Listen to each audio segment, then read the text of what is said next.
Hello everyone, and welcome to my Days of Our Lives official. I hope everyone is having a wonderful day.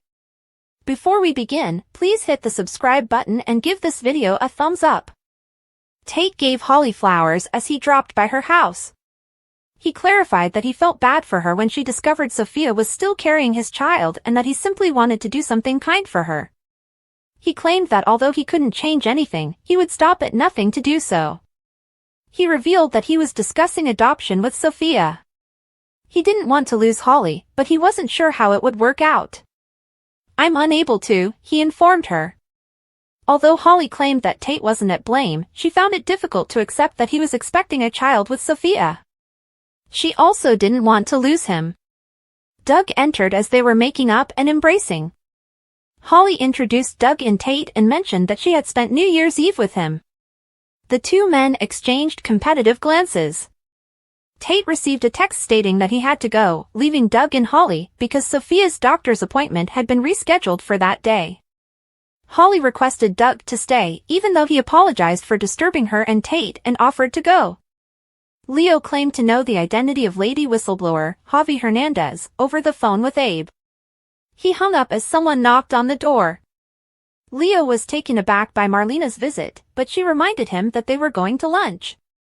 Leo informed her that he was attempting to destroy Javi's life and that Javi wanted to be friends with Lady Whistleblower. Leo told Marlena the entire tale, claiming that he was lying to Javi the entire time and that he was punishing himself for feeling so awful about accusing him. Leo was told by Marlena that he was making assumptions. He had no evidence of any relationship between Rochester and Javi, she noted. Leo acknowledged that the only evidence he had was that Javi was wearing a hoodie with Rochester on it. Marlena told him it was a bad idea and stopped him from confronting Javi at home. He would never have another chance to make amends with him if he was wrong and accused Javi of lying again, she added, but if he was right, there was no harm in waiting till he had concrete evidence. Leo concurred. When Leo thanked Marlena for the free therapy, she suggested that he take her out to lunch as a token of appreciation. Admire Days, B&B, General Hospital, or other soap operas.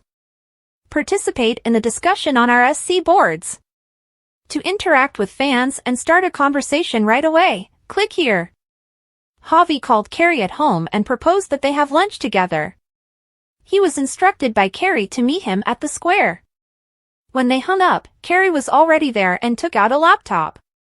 As he started writing an article written by Lady Whistleblower, he thought to himself, let's see, how can I ruin Leo Stark's life before lunch?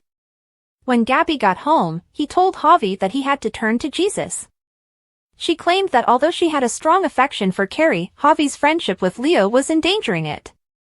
Javi stated that he would not remove Leo out of his life, despite Gabby's suggestion. According to Gabby, Leo would lose Carrie because he was eerie and had a hard heart. Javi maintained that Leo was a buddy of his and would not be betrayed.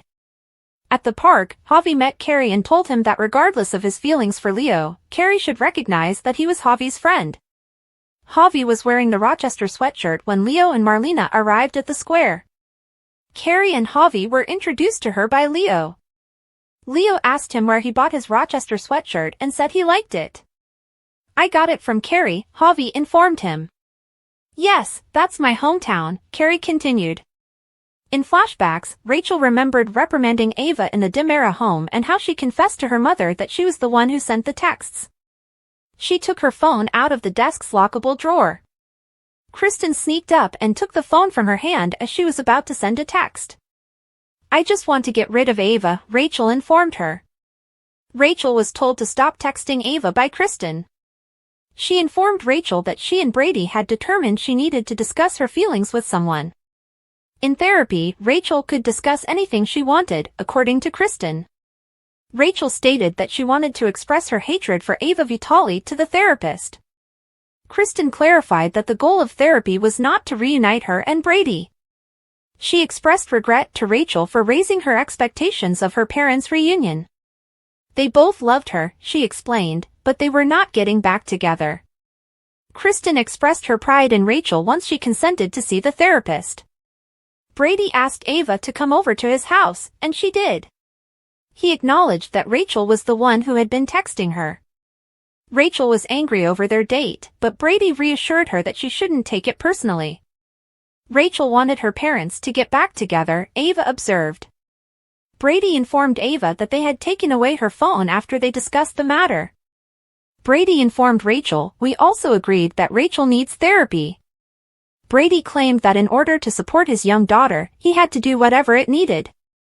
Ava implied that they had stopped seeing one another. Brady didn't believe it was the solution, but Ava believed it would ease tensions. To please his daughter, he claimed he could live alone indefinitely. Ava claimed that seeing Ava would just make Rachel's sadness about her parents' separation worse. Brady claimed that it was difficult for her to let him go. Brady stated that he didn't believe it was best for Rachel for them to break up. He claimed that his daughter ruined his relationship with Chloe and that she would think she could behave out and get anything she wanted in life if she got away with it again. He didn't want to teach his daughter the lesson. Rachel consented to therapy, according to Kristen's phone call. Rachel packed a bag and left as Kristen was expressing her belief that Rachel was ready to get some assistance and move on from everything. Jada asked Rafe a direct question, "Why did you lie to me?" He asserted that he had remained silent due to the hostility that existed between him, EJ, and Jada as well as Jada's role as police commissioner. When Jada questioned whether EJ had forced Rafe to do anything unlawful, he reassured her that all he had done had been within the law. Rafe claimed he had intended to make a good impression at Black Patch when Jada persisted in asking him why he had lied. He had hoped to have a solid lead before discussing the matter. Jada pondered why Rafe had hidden out at the estate as a result of his lead chasing.